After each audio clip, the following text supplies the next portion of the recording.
जब आपको पता चलता है कि आपका जीवन साथी आपको धोखा दे रहा है, तब ऐसी स्थिति में शंकित और चिंतित हो जाना आम बात है।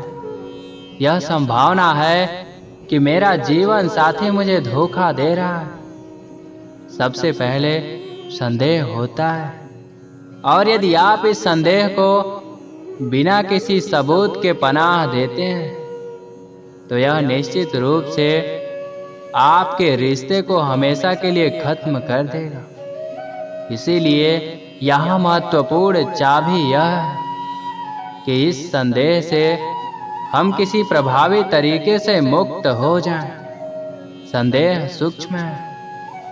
क्या यह आपको महसूस कराते हैं कि मेरी पत्नी मुझे धोखा दे रही है या मेरे पति मुझे धोखा दे रहे हैं?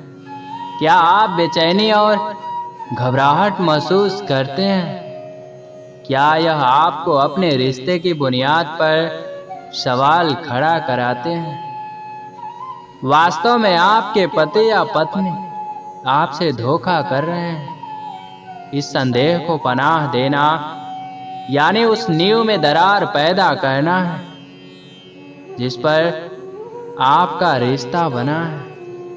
और यदि आप इन विचारों को एक पल के लिए भी स्थान देते हैं तो आप इनमें ऐसे फंसेंगे कि फिर उनसे प्रभावित हुए बिना बाहर निकलने की संभावना नहीं के बराबर हो जाएगी। यही कारण है कि जब तक संभव हो तो ऐसे विचारों से दूर ही रहें। तो इस तरह के विचारों पर काबू पाना, अपना दिमाग शांत रखना और बेवफाई पर काबू पाने का सबसे अच्छा तरीका क्या है? सबसे पहले इस तरह के विचारों को मन में ना आने दें। कहते हैं न कि निवारण इलाज से बेहतर है। यदि आप किसी रिश्ते में हैं तो आपको अपने साथी पर संदेह न करके उन पर भरोसा करना होगा। आखिरकार विश्वास हर रिश्ते का नींव है। आइए हम गहराई से एक नज़र संदेह और किस प्रकार वह उत्पन्न होता है इस पर डालें, ताकि आप समझ सकें उत्पन्न होने से पहले ही इसका निवारण कैसे करें। जहाँ अत्यधिक लगाव होता है वहाँ अत्यधिक संदेह पैदा होता है, और फिर संदेह का यह कीड़ा आपको अंदर से घेर लेता है। जब दूसरी व्यक्ति की बातचीत या आचरण आपकी अपेक्षा से थोड़ा सा भिन्न होता है तब संदेह के विचार उत्पन्न होने लगता है। जब हमारा मन इस अनुरूप को समझ नहीं पाता तो हमें संदेह होने लगता है। ऐसा क्यों है? क्या मेरा जीवन साथी मुझे धोखा दे रहा है?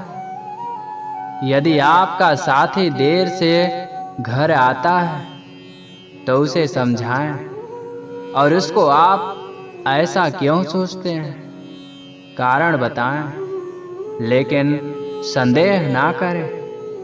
संदेह समस्या को पोषण देता है।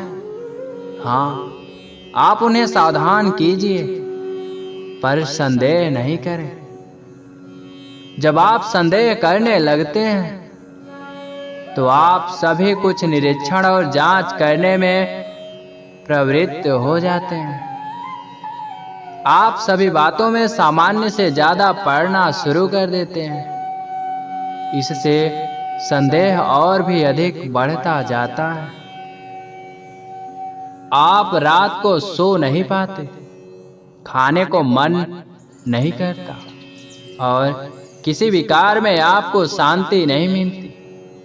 ये विचार आपको घेरे रहते हैं और आप व्याकुल हो जाते हैं। जिस क्षण अपने जीवन साथी के धोखे को लेकर संदेह होता है उसी क्षण अपने साथी से भेद खड़ा हो जाता है। किसी एक व्यक्ति के संदेह का कंपन दूसरे व्यक्ति को प्रतिकूल रूप से प्रभावित करता है। संदेह सामने वाले व्यक्ति की गलती ही दिखता है। एक बार संदेह हो तो इसका कोई अंत ही नहीं है, क्योंकि इसका कोई निर्णय ही नहीं आता है। परिणाम से व्यक्ति की आंतरिक दुख भी जारी रहती है। वास्तविकता में संदेह सभी दुखों का मूल कारण है। संदेह दुख के सिवाय कुछ नहीं है। अधिक संदेह करने लगे तब इसका दुख मृत्यु के समान बन जाता है। संदेह के विचार को जरा देर के लिए स्थान दो तो वह सामने वाले व्यक्ति तक पहुंचकर बढ़ जाते हैं। इसलिए पैदा होते ही इन्हें खत्म करना अच्छा है। समझ से काम लेते हुए आपको संदेह से विरुद्ध थोड़ी थोड़ी समझ बिठाते रहनी होगी, लेकिन यह एक दिन में नहीं जाएगा। अच्छा होगा आप इन्हें उत्पन्न ही ना होने दें, क्योंकि वास्तव में निवारण इलाज से बेहतर है। जिस क्षण पैदा हो उसी क्षण संदेह को खत्म कर देना और उन्हें बढ़ने ना दें, अन्यथा वे आपको शांति से रहने नहीं देंगे।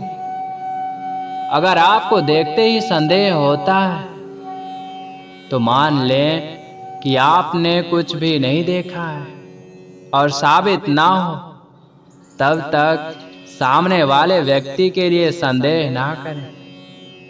यदि संभव नहीं है तो अपने साथी के साथ बैठें और उनसे आपने जो देखा उसके बारे में बात करें और पूछें कि वास्तव में क्या हो रहा है। अगर वे स्पष्टीकरण देते हैं तो उसे आप स्वीकार करके उस घटना के साथ साथ अपने संदेह को पीछे छोड़ दें।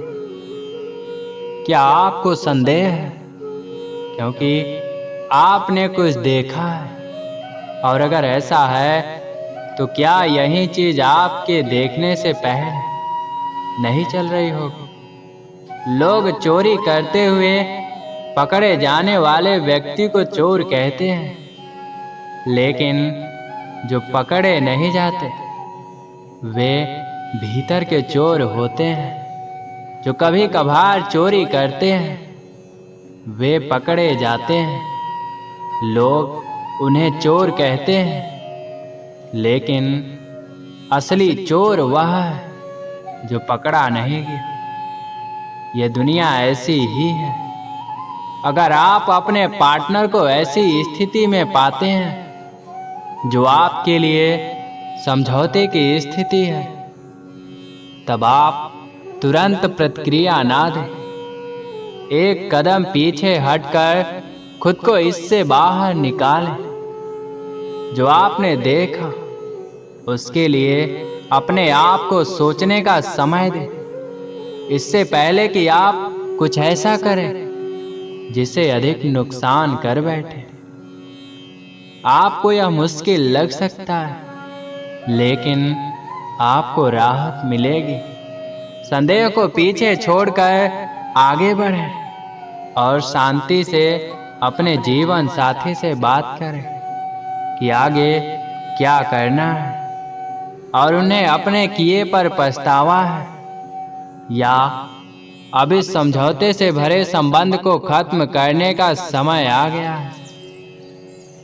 यदि आप उन्हें दूसरा मौका देते हैं तो आपको सभी संदेह भुलाने होंगे, अन्यथा वे अधिक नुकसान करेंगे। अगर आप इस समझौते से भरे रिश्ते को खत्म करने का निर्णय लेते हैं तो आपको इसे सुखद और मैत्रीपूर्ण तरह से करें, क्योंकि आपके साथी ने आपको धोखा दिया है।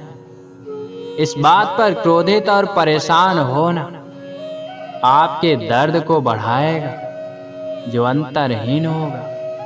हम उम्मीद करते हैं कि ये वीडियो आपको ज़रूर पसंद आया होगा। अगर वीडियो पसंद आया है तो वीडियो को लाइक, शेयर, कमेंट करें। साथ ही चैनल को सब्सक्राइब करें। राधे राधे।